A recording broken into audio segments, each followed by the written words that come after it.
뭐 사춘기가 있듯이 사추기도 있다, 뭐 이런 말이라든지요.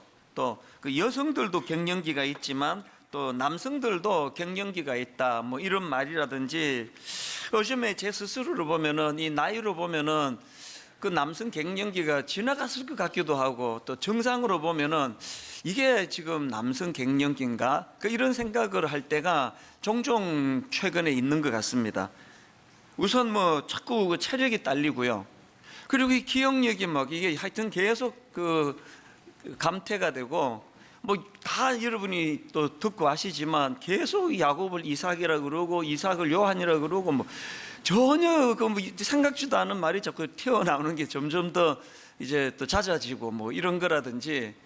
그것도 설교 준비도요, 한 40대 설교는 막 본문을 읽으면은 막 스파크가 팍팍 튀었습니다. 그래서 이게 탁탁탁 요점 잡는 게 막 너무 쉽고, 이 설교가 참 은혜롭게 또 빨리 이렇게 잡혀지고 진행이 됐는데, 요즘은 이 배터리가 다 됐는지 스파크가 안 일어나요. 예전보다 뭐 훨씬 설교 준비하는데 긴 시간을 보내고 정성을 보내고 그러는데도 자꾸 이제 저 스스로가 이제 제 설교에 좀 아쉬움과 또 마음에 그 또 건강한 욕심을 자꾸 부리거든요. 조금만 더 성장하면 좋겠는데, 조금만 더 깊이가 있으면 좋겠는데, 그런 몸부림을 치는데 이게 잘 안 돼가지고 이제 자꾸 이렇게 위축이 될 때가 요즘에 좀 잦아들었습니다. 이런 면에서 이제 3주 전에 있었던 특별 새벽 부흥회는 저에게 굉장히 힘든 시간이었습니다. 사실 42살에 처음에 교회를 개척하고 특별 새벽 부흥회 할 때는요, 뭐 40일 새벽 부흥회를 했고요, 조금 더 열받아가지고 60일 한 적도 있습니다. 그리고 뭐 전반기에 40일, 또 하반기에 40일, 연말에 2주, 막 이렇게 열정을 가지고 달려갔는데, 요즘은 딸랑 한 주일 하는데도 이게 점점 이제 힘들어지더니 이번 한 주간은 거의 뭐 체력의 한계가 와가지고요. 사실 뭐 이 특별 새벽 부흥회 설교는 몇 달 전서부터 준비하기 때문에 대략적인 뼈대는 이미 갖추어져 있지만, 이 설교의 현장성이라는 그 특성 때문에 이게 그 주부가 음식 만든 거랑 똑같습니다. 엄마가 뭐 한 일주일 전에 음식 만들어 놨다고 그거 냉장고에서 먹으라 주는 그 엄마가 없지 않습니까? 설교도 똑같거든요. 그래서 이제 뭐 아무리 준비가 다 돼 있다 하더라도 매일매일의 이제 말씀을 그때그때 주시는 성령님의 인도하심을 따라서 이제 말씀을 준비하는데, 일찍 일어날 때는 뭐 새벽 12시 반에도 일어나고 12시에도 일어나고 2시에도 일어나고, 그렇게 일주일을 보내다 보니까 이게 막 체력에 이제 이 붕괴가 오는 겁니다. 그래서 어떤 날에는 설교 준비가 완성도 안 된 상태로 그렇게 이제 단에 올라가서 설교를 하고, 물론 성령님께서 기가 막히게 그런 상황에서도 인도해 주시지만 저는 알잖아요. 그러면 이제 마음이 너무 힘든 거예요. 어떻게 이렇게 애를 써도 이게 이제 한계가 오는 때가 이제 다가오는구나, 이런 생각을 하며 한 주일을 보내니까 생각이 많이 복잡하고, 또 이제 이게 늙음의 입구에 와 있는 건가 보다, 내 나이가. 이제 그런 생각도 이번에 많이 하게 됐습니다. 그리고는 이제 그 8일 내내 이제 설교를 하고, 주일 지나고 월요일 아침에, 아무리 나이가 뭐 들어도 저는 5남매 중에 막내고요. 우리 형제들이 참 저를 사랑하고 또 예뻐해 주는 막내에 불과합니다. 그래서 제가 월요일 아침에 다 이제 미국 가서 이제 이민가 계시는데, 우리 형제들한테, 누나 형한테 제가 이제 글을 보낸 겁니다. 뭐 이런 요지의 내용입니다. 지난 한 주간의 특세를 끝낸 월요일 아침, 마치 큰 태풍이 지나간 것 같이 멍한 아침입니다. 이번 특세는 체력의 한계를 절실히 느끼던 한 주였습니다. 아무리 애를 써도 설교 준비가 다 마무리되지 않은 상태로 강단에 서다 보니 아쉬움이 많은 설교들이었습니다. 이렇게 서서히 한계를 느껴가는 것이 인생임을 절실히 느끼던 한 주간이었습니다. 뭐 어떤 마음이었는지 짐작이 가시죠? 그러니까 우리 이제 형제들한테 위로를 좀 받고 싶었던 거예요. 근데 이 글이 그렇게 끝나질 않고요, 그 다음이 중요합니다. 이런 아쉬운 시간들을 보냈지만 감사하게도 그게 하나도 서운하지 않고 순리로 받아들이게 되네요. 앞으로 점점 체력과 나이의 한계를 느껴가게 될 텐데, 그럴 때 노욕으로 눈이 어두워지지 않고 물러설 때를 정확히 알 수 있도록 기도해 주세요. 미리미리 마음의 준비를 해 나갈 수 있기를 지금부터 기도합니다. 이 또 초청받아 오신 분이 그 얼굴은 새파랗구만 무슨 은퇴 뭐 저런 얘기를 하지, 이렇게 생각하실지 모르지만 사실 뭐 은퇴할 나이도 아니고 뭐 그렇게 나이가 많이 든 것도 아닌데요. 그러나 한 가지 이제 확실한 거는 이제 내 인생이 이제 제가 이 떠오르는 태양은 아니라는 거예요. 이건 확실히 알고 있습니다. 40대까지만 해도 떠오를 때가 있었습니다. 내 인생에서. 이야, 이게 떠오르는 게 이런 거구나. 요즘은 뭐 확실히 제가 인식하고 있습니다. 이 떠오르는 태양이 아니라고요. 그래서 이게 그 하루로 치면 뭐 여러분은 어떤지 모르겠는데 저는 하루 일과 중에 제일 마음이 공허하고 쓸쓸할 때가 해지기 직전이에요. 요즘으로 치면 한 오후 5시, 6시 이 어간이 하루 중에 제일 마음이 스산해요. 차라리 그냥 밤이 확 돼버리면 괜찮은데요, 이 어둑어둑해질 때가 마음이 굉장히 스산한데 딱 지금 제 나이가 그 어간인 것 같아요. 자꾸 이제 뭔가 쓸쓸해지기 쉽고 이제 이렇게 밤이 찾아오는구나, 이제 이런 생각을 하게 되는 요즘인데요. 그러나 제가 그 제 형제들에게 글 보낼 때도 그런 내용을 썼지만 저는 이런 것들이 하나도 서글프지 않습니다. 오히려 이 인생의 이 순리, 인생의 순리대로 저는 늘 이 하나님이 만드신 인생의 법칙에 순응하며 가는 거, 이 인생의 결 따라가는 거, 이것이 참 중요하다는 생각을 하는데요. 그러다 보니까 이게 인생의 순리라면 그 하나님의 법칙에 승복하고, 또 이제 요즘은 자꾸 더 힘을 빼야 되겠다, 더 힘을 빼고 자꾸 우리 젊은 교역자들한테 기회를 주고 양보를 하고 그래야 되겠다는 생각을 종종 하고 있습니다. 이런 점에서 저에게 하나님은 그 제 욕심을 억눌러 주시는 그 억제력이라는 표현으로 저는 하나님을 설명하기를 원합니다. 내 인생의 하나님은 이 욕심을 억누르게 만드시는 억제력. 그런가 하면은 이렇게 이제 인생의 그 낙조가 찾아오고 인생에 이제 밤이 찾아오고 모든 이 하던 것들을 다 내려놓아야 되는 그런 순간이 온다 하더라도 이것이 혼미한 쪽으로 흐르지 않도록 정확한 길을 제시해 주시는 하나님은 내 인생에 있어서 내비게이션 같은 분이에요. 이 초행길이지만 한 번도 안 걸어가 본 인생길이지만 하나님은 그때그때 상황마다 적절한 길을 인도해 주시는 내비게이션 같은 분이시다. 그래서 이제 이런 하나님을 제가 마음에 모시고 산다는 것의 의미가 나이가 들수록 이것이 큰 의미인 것 같아요. 인생의 이 하향을 끊는다는 느낌, 체력도 떨어지고 지력도 떨어지고 설교도 이제 점점 이제 아무리 애를 써도 더 이상 설교가 안 될 그 순간이 내가 이제 이 교회를 떠나는 날이다, 은퇴하는 날이다, 미리 이런 생각을 하면서 대비하게 만드니까 오히려 이런 인생의 목마름이 저를 겸손하게 만들고, 무엇보다도 이런 인생의 목마름이 더욱 하나님을 간절하게 찾게 만드는 도구가 되니까 이게 참 내게 유익하다, 그런 생각을 하는 겁니다. 오늘 저는 교회를 오늘 처음 찾아오신 많은 분들 앞에서 이 인생의 목마름과 관련한 두 가지 대안을 좀 말씀을 드리고 싶습니다. 첫 번째 대안이 뭐냐? 해갈을 위한 두 가지 대안 중에 첫 번째, 먼저 이 해갈에 대한 갈망이 회복되는 갈망. 여러분, 해갈에 대한 갈망이 있다는 건 뭐가 전제입니까? 목마름이 회복됐기 때문에 해갈에 대한 갈망이 있는 거 아니겠습니까? 요한복음 7장 31절에서 예수님의 그 초청 속에도 이 내용이 그대로 담겨져 있습니다. 명절 끝날 곧 큰 날에 예수께서 서서 외쳐 이르시되 누구든지 목마르거든. 전제가 뭐예요? 갈증을 느끼는 자만이 내게로 와서 마실 수 있다는 거예요. 여러분, 우리가 이 영혼의 목마름을 회복해야 되는데 갈증을 느껴야 돼. 갈증. 뭐 지금 제가 겪고 있는 이게 뭐 사춘기 정세인지, 제가 이제 내년에 60살이 되는데요, 모든 나이에 뭐 구자가 있을 때는 다 심각해진다고 하는데 뭐 그런 정상인 건지, 아니면은 뭐 69살에 또 내 마음은 어떻게 될 건지, 또 79살에 내 마음은 어떻게 될지 모르겠지만요, 그러나 저는 이 마음의 그 목마름이 저는 참 감사하게 생각이 됩니다. 왜냐하면은 이 마음의 목마름이 있어가지고 이제 내 인생이 내리막길이네, 이제 지금보다 설교가 더 좋아지기 위해서는 진짜 하나님 은혜 말고는 이게 어려운 거구나, 그런 걸 느껴가기 때문에 자꾸 내 욕심을 내려놔야지, 내가 언제든지 이 자리를 그 후임에게 잘 기쁘게 넘겨줘야지, 이렇게 대비할 수 있는 마음도 주시고요, 무엇보다도 이 인생의 목마름이 있기 때문에 자꾸 요즘에는 주님을 찾고 만나는 깊이가 더해가는 것을 느낍니다.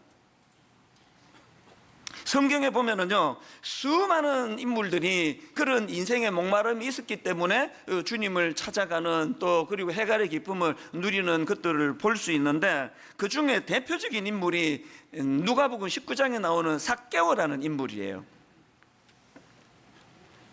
19장 1절 2절에 삭개오를 딱 두 마디로 묘사를 합니다. 예수께서 여리고로 들어가 지나가시더라. 삭개오라 이름하는 자가 있으니 첫째 세리장이요, 둘째 또한 부자라. 이게 삭개오라는 인생을 총체적으로 규정짓는 두 마디예요.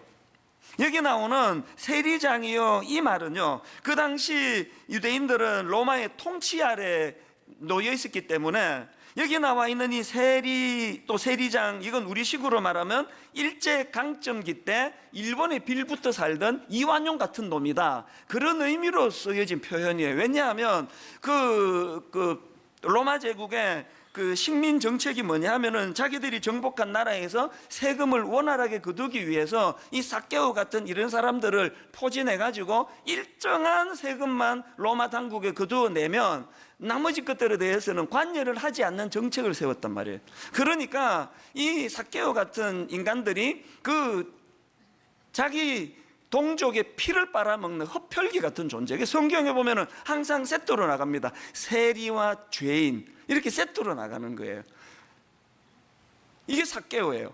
그런가 하면은 또 하나 삭개오의 특징이 부자예요. 부자. 뭘 의미합니까? 그는 목적지향적인 사람이에요. 돈만 벌 수 있다면 나보고 흡혈귀라 그래라, 뭐 네 마음대로 생각해라, 그게 무슨 상관이니, 난 돈을 벌기를 원한다. 이게 삭개오예요. 그 목적지향적인 사람들을 보면은요, 뭐 그 얼마나 우습게 달려갑니까? 그러나 그런 분들이 오히려 목마름이 더 심합니다. 삭개오가 지금 그런 상황입니다. 바로 그 다음 나오는 누가복음 19장 3절 4절을 보십시오. 그가 예수께서 어떠한 사람인가 하여 보고자 하되 키가 작고 사람이 많아 할 수 없어 앞으로 달려가서 보기 위하여 돌 무화과 나무에 올라가니 이는 예수께서 그리로 지나가시게 되밀어라. 이게 여러분, 이게 그 나이 든 사람이 하긴 좀 이상한 거 아닙니까? 제가 그 중앙공원을 지나가는데 막 무슨 가수들이 왔다고 사람 많다고 막 제가 막 나무에 올라가가지고 뭐 이렇게 보고 그럴 나이는 아니잖아요. 지금 이 세리장인데 그 나이가 좀 있어 보이는데 막 나무에 올라가서까지 지금 예수님을 갈망한다는 건 그만큼 목마름이 심하다는 거예요. 그리고 그의 그 삭개오의 이런 갈망이, 이 갈증이 그 인생의 해갈의 기쁨을 주는 단초를 제공한 거 아닙니까? 시편 42편 1절에 이 비슷한 표현이 나옵니다. 하나님이여 사슴이 시냇물을 찾기에 갈급함같이, 사슴이 시냇물을 찾기에 갈급함같이 내 영혼이 주를 찾기에 갈급하나이다. 또 이사야 55장 6절 7절은 이에 대한 화답하는 말씀 같아요. 너희는 여호와를 만날 만한 때에 찾으라. 가까이 계실 때에 그를 부르라. 악인은 그의 길을, 불의한 자는 그의 생각을 버리고 여호와께로 돌아오라. 그리하면 그가 긍휼히 여기시리라. 우리 하나님께로 돌아오라. 그가 너그럽게 용서하시리라. 죄송한 말씀인데요, 오늘 여기에 그렇게 귀찮게 여러분을 초청하고자 했던 우리의 마음은 딱 이 마음이에요. 여러분이 진짜 인생의 목마름을 회복하기를 원하는 거, 그리고 그 목마름을 도구로 해서 우리가 만났던 해갈자 되시는 예수 그리스도를 연결해 주고 싶은데요, 뭐가 죄송하냐, 우리가 할 일은 여기까지예요. 이 이상 뭐 어떻게 하겠습니까? 갈증을 느끼는 건 여러분 몫이거든요. 매 가을에 이 새생명 축제를 통해 가지고 여러분 수백 명의 사람들이 초청되어 오고 수백 명의 사람들이 예수님을 만나고, 아까 영상 보셨지 않습니까? 1년 만에 기쁨으로 여러분을 환영한다고 그렇게 말하는 사람들이 생겨나고 있다면, 저는 여러분이 인생에 목마름이 있기를 바라고요. 그 해가를 향하여 사슴이 신의 물을 찾듯이, 무슨 동호회 모임 오신 거 아닙니다. 창조주 하나님을 만나기를 갈망하는 그런 시간이거든요. 이 갈망이 주는 에너지는요, 대단한 거예요. 제가 예수님을 인격적으로 만나고 하나님이 주신 선물이 이 갈망하는 마음이에요. 우리 교회 성도님은 다 아시는데요, 내 인생에 너무너무 기쁜 성취감을 가져다 준 거 꼽으라면 저는 한 3가지 주저없이 나오는데요, 그 중에 하나가, 저는 23살 때 이제 미국으로 이민을 갔는데 대학을 이제 2학년만 마치고 가노니까 미국에서 내가 원하는 학교 대학을 졸업하는 게 저의 갈망이에요. 갈망. 너무너무 이 학교를 졸업하고 싶은데 영어 실력이, 졸업할 실력이 안 되는 거는 고사하고 입학할 실력도 안 돼요. 게다가 한 8시간씩 풀타임으로 일하면서 학교를 다녀야 되는 상황이니까 이건 불가능한 일이에요. 그러나 저는 얼마 전에도 우리 성도한테 그 말씀을 드렸네요. 우리 아이들에게 종종 이야기합니다. 대학은 실력으로 졸업하는 게 아니라 졸업하지 않으면 안 되겠다는 절박함으로 하는 거야. 그렇게 8시간 일하고 또 밤에 나가서 일하고 그러면서도요, 저는 거의 수업 시간에는 맨 앞에 앉았습니다. 교수님 눈에 띄려고. 그 갈망의 표현 아닙니까? 그 수업 끝나면 종종 따라갑니다. 그리고는 또 부탁을 드려요. 제가 지금 미국에 온 지 6개월밖에 안 됐는데 잘 못 알아듣겠습니다. 그래서 스페셜 어사인먼트, 특별한 숙제를 주시면 제가 최선을 다해서 애를 써보겠습니다. 한국의 교수님도 다 그러시겠지만요, 그 미국의 교수님들은 그런 걸 굉장히 크게 보는 것 같아요. 한 번은 기말고사 마치고요, 교수님하고 대화를 하다가 보니까 그 한국전에 참전을 했다 그러시더라고요. 이게 83년도 이야기니까. 그래서 제가 찬스다 해가지고 그분한테, 교수님이 한국에 가서 6개월 만에 한국말로 시험을 치면 이렇게 보시겠냐고 그런 말씀을 드렸는데요, 지금 생각하니까 영어가 서툴러서 얘가 뭔 소리인지 못 알아들었을 것 같아요. 가만히 계시더라고요. 그냥.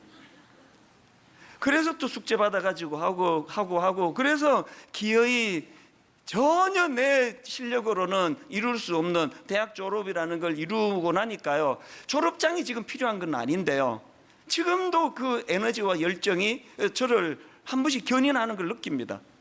그런가 하면 또 하나, 아까 말씀드렸던 결혼.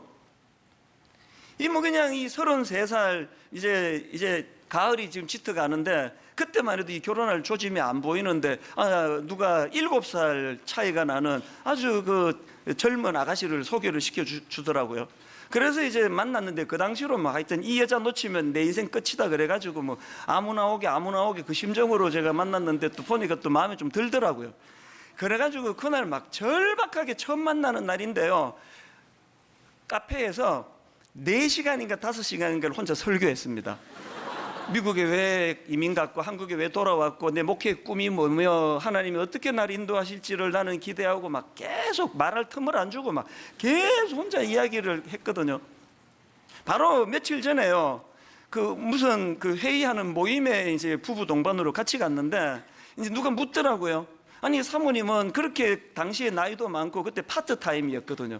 전망도 보이지 않고 그런데 어떤 마음으로 목사님과 결혼하기로 마음먹었습니까? 그랬더니 제 아내가 하는 말이 놀라운 말이었습니다. 자기가 그날 너무나 열정적으로 그렇게 설교하는 그 모습을 보고 2시간 만에 성령님의 마음을 흔들어 놨대요. 2시간 만에 바로 이 사람이다, 이거 하나님이 주신 사람이다, 그렇게 마음에 결정했다. 그래서 내가 엄청 열받았잖아요. 그럼 말해주시. 그러면 2시간 딱 지나고 스톱, 결혼합시다 그랬으면 내가 그 다음 시간은 안 써도 되는 거 아닙니까? 이건 농담이지만요, 결혼도 갈망으로 하게 돼요. 갈망.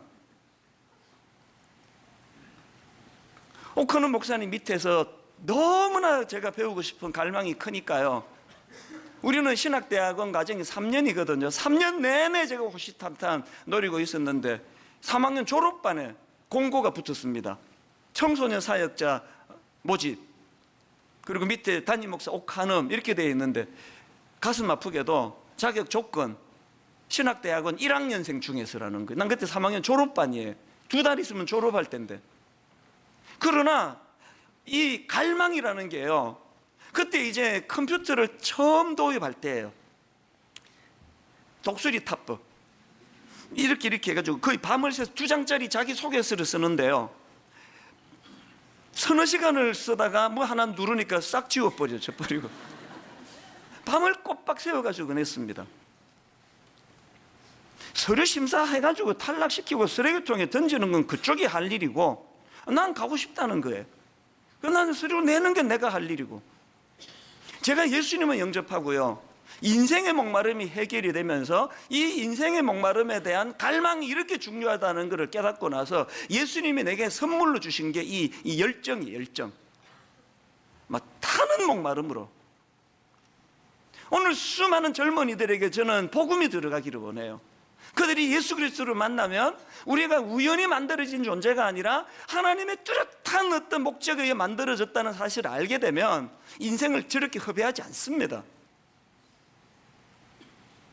저는 오늘 예배 드리시는 모든 분들에게 먼저 인생의 목마름이 회복되기를 바라고요, 그 인생의 목마름, 그래서 예수 그리스도를 만나면 삶의 의욕이 회복이 된다는 걸, 이거를 다 좀 경험하시면 좋겠습니다. 그래서 영적으로도 아까 시편 42편 1절, 하나님이여 사슴이 시냇물을 찾기에 갈급한 같이 내 영혼이 주를 찾기에 갈급하나이다. 저는 확신합니다. 단언합니다. 오늘 여기 오신 처음 교회 문을 밟고 오셨다 할지라도 여러분이 사슴이 시냇물을 찾기에 갈급함 같이 갈망하는 마음을 가지고 주님 앞에 나아가면 절대로 거절하고 외면하고 안 만나 하시는 분 아니라는 거 모든 분 다 만나 주실 줄로 믿습니다.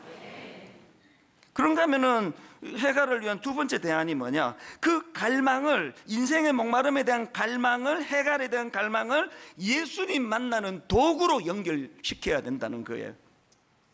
요한복음 7장 37절 본문입니다. 명절 끝날 곧 큰 날에 예수께서 서서 외쳐 이르시되 누구든지 목마르거든, 목마름이 생기거든 어디로 연결합니까? 내게로 와서 마시라. 다시 파스칼의 명언을 강조합니다. 인간의 마음 속에는 하나님 만드신 하나의 공백이 있다. 이것은 오직 그리스도를 통하여 하나님에 의해서만 채워질 수 있다.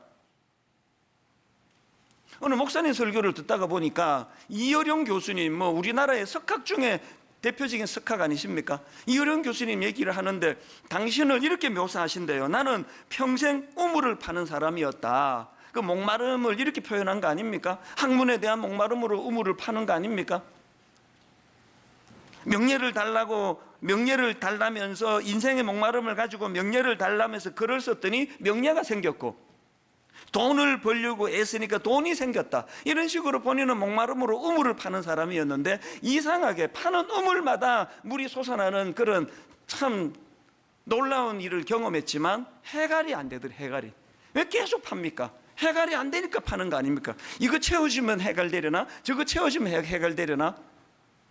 해갈이 안 되더래요. 그랬는데 믿음 좋은 따님에게 예수님을 소개받고 이분이 하나님을 만나고 나서 인생의 해갈이 여기에 있다. 이 파스칼이 말한 명언과 다 맥이 있는 거 아니겠습니까? 요한복음 4장에 비슷한 케이스가 나오는데 수가성 여인이라고 나옵니다. 이 사마리아 여인은요, 아까 삭개오가 돈에 목마른 사람으로 특징된다면 이 수가성 여인은 사랑에 굶주린 여인이에요. 사랑에 목마른 여인이에요. 남편에게 사랑받기를 원했는데 결혼했는데 실패하고, 결혼했는데 또 남편과의 관계가 깨지고, 결혼했는데 남편과의 관계가 또 깨지고, 지금 있는 그 남자는 남편이 아니고 너무너무 사랑에 목말랐는데 사랑받을 수 없어. 이게 대인기피증으로 오는 거예요. 그 당시로 그 사회의 그 마을 한가운데 있는 우물은요, 이게 물 깃는 곳 역할도 하지만 이게 커뮤니티예요. 물길로 와서 이제 서로 대화하고 정보도 교환하는데, 이 수가성 여인은 중동의 가장 뜨거운 한낮 햇볕, 사람들이 더워서 도저히 물 뜰 수 없는 시간 둘러보고 사람 없어 나와서 물 떠갖고 가던 대인기피증이에요. 이 여인을 예수님이 만나주시는데요, 이런 선포를 하십니다. 그 가련한 여인에게. 요한복음 4장 13절, 예수께서 대답하여 이르시되 이 물을 마시는 자마다 다시 목마르려니와 이 물을 마시는 자마다 다시 목마르려니와 내가 주는 물을 마시는 자는 영원히 목마르지 아니하리니 내가 주는 물은 그 속에서 영생하도록 솟아나는 샘물이 되리라.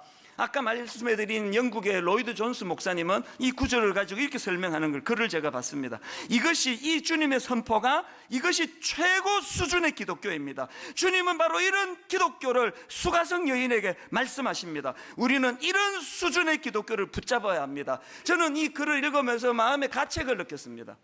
오늘 한국 교회의 가장 치명적인 문제가 뭐예요?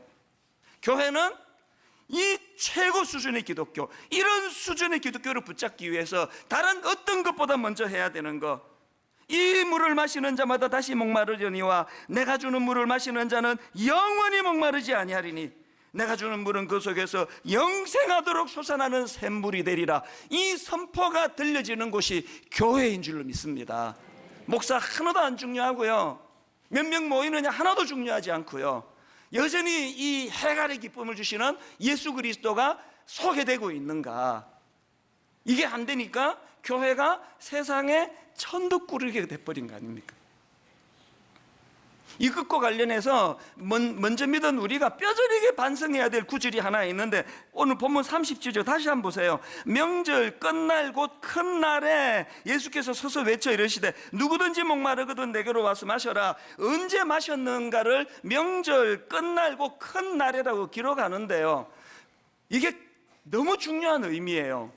여기 나오는 명절은 초막절인데요, 초막절이 시작되면은 매일 아침 실로암 연못에서 물을 길러와 가지고 번제단 위에 물을 붓는 의식을, 지금 그래서 물을 부어 가지고 제단으로부터 흐르게 하는 의식을 행하는데, 예수님이 그 종교적인 행위를 지금 보시면서 선포한 게 이거예요. 뭘 의미할까요?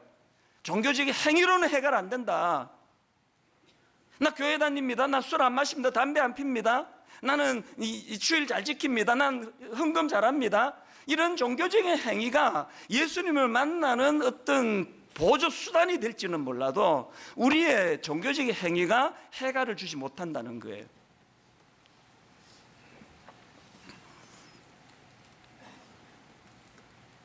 더 중요한 한 가지 말씀드릴까요? 여기 나오는 누구든지 목마르거든 내게로 와서 마시라 그랬는데요, 이 말씀은요, 누구든지 목마를 때마다 이렇게 읽을 수 있는 말씀이라는 거예요.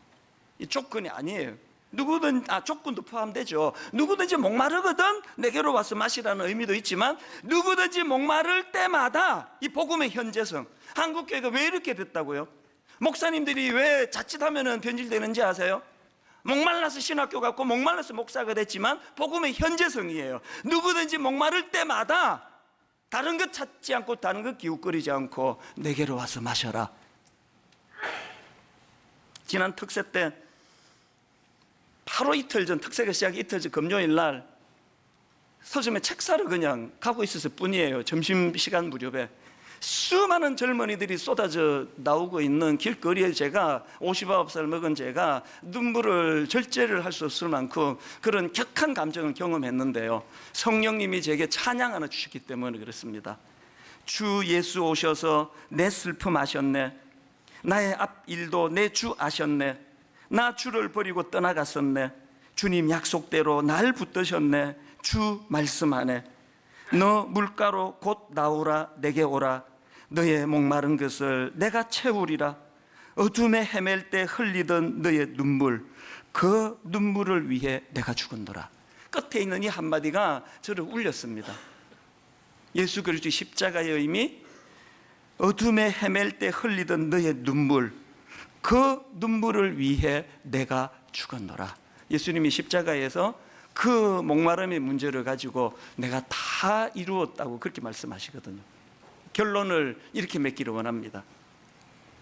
최근에 저는 아프리카에 서식한다고 하는 우추프라카치아라는 꽃에 대해서 들은 적이 있는데요, 이 우추프라카치아라는 이 꽃은요, 그 결벽증이 심한 식물이다, 이런 별명을 가지고 있대요. 왜 그런가 하니까 이 우추프라카치아라는 이 식물은요, 지나가는 생물체가 몸체를 건드리면 그때부터 시름시름 앓다가 죽어버린다는 거예요. 그래서 이제 이 식물에 대한 오래 연구를 한 학자가 있었는데, 그 학자가 발견한 놀라운 게 뭐냐, 이게 어떤 생명체가 자기를 건들면 시름시름 앓다가 죽어버리는 꽃인데, 놀랍게도 어제 건드렸던 그 사람이 오늘도 건들고 내일도 건들고 모레도 건들면 그 꽃이 더 이상 죽지 않는다는 거예요. 그래서 제가 이게 너무 신기해가지고 검색을 다 해보니까 이제 결론은 이게 가상의 꽃이 식물이지 실제 꽃은 아닌 것 같아요. 왜 이런 걸 만들었을까요? 가상의 꽃을? 딱 현대인이니까요. 우리 사람에게 너무 많은 상처를 받았잖아요. 마음을 줬다가 억장이 무너지는 아픔을 너무 많이 겪었잖아요. 모두가 경계하는 거예요. 건들면 죽을 것 같이. 그러면서도 여전히 오늘도 진실로 내일도 진실로 내 영혼을 터치해 줄 목말라 대상을 기다리는 그 꽃의 모습이 우리 현대인 같으니까요. 결론을 이렇게 맺습니다. 제가 앞에서 인용해드린 삭개오, 그가 예수님을 영접하고 놀라운 선포를 합니다. 누가복음 19장 8절, 삭개오가 서서 주께 여짜오되 주여 보시옵소서, 내 소유의 절반을 가난한 자들에게 주겠사오며 만일 누구의 것을 속여 빼앗은 일이 있으면 내 갑절이나 갚겠나이다. 삭개오는 물질 지향적인 사람이에요. 돈 버는 일만 가능하다면 내 흡혈귀라는 소리도 난 괜찮다든 집착하던 사람이었는데, 주님을 만나 해갈의 기쁨을 누리니까 집착이 없어졌네요. 우리를 더 목마르게 하는, 우리가 집착하는 그 어떤 것으로부터 자유함을 주시는 예수 그리스도를, 우리의 목마름이 그 주님을 만나는 도구로 쓰임받는 사건이 오늘 이 시간에 이 자리에서 일어나게 되기를 주님 이름으로 축원합니다. 우리 함께 기도하시겠습니다. 살아계신 하나님 아버지, 오늘 이 귀한 손님들 이 자리로 모시기까지 얼마나 오랜 세월 마음을 졸이며 애쓰며 기도하며 그렇게 하나님 수고한 많은 분들이 계십니다. 저들의 그 애틋한 마음 속에 해갈의 기쁨을 먼저 경험해 본 자로서 사랑하는 가족에게, 사랑하는 친지에게, 부모님에게 그 주님을 소개해드리고 싶은 그 선한 마음을 주님 기쁘게 받아주시고, 오늘 예배 가운데 이유를 설명할 수 없는 내 영혼의 평안함, 이유를 알 수 없는 마음의 정돈된 안돈된 마음, 무엇보다도 그 두려운 마음들이 사라지는 아름다운 은혜와 사건을 허락하여 주시옵소서.